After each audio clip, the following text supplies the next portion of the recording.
Top 5 hottest temperatures ever recorded. And number 1 still sounds impossible. At number 5, Turbat, Pakistan, where the temperature hit 53.7 degrees Celsius or 128.7 degrees Fahrenheit on May 28, 2017. At number 4, Matriba, Kuwait, which reached 53.9 degrees Celsius or 129 degrees Fahrenheit on July 21, 2016. At number 3, Death Valley, California, hit 54.4 degrees Celsius or 130 degrees Fahrenheit in 2020 and 2021.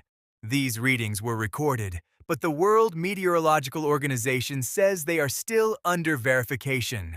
At number 2, Kabylie, Tunisia, where the temperature reached 55 degrees Celsius or 131 degrees Fahrenheit on July 7, 1931.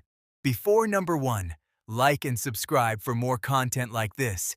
And at number 1, Death Valley, California, where the official world record still stands at 56.7 degrees Celsius or 134 degrees Fahrenheit, recorded on July 10, 1913.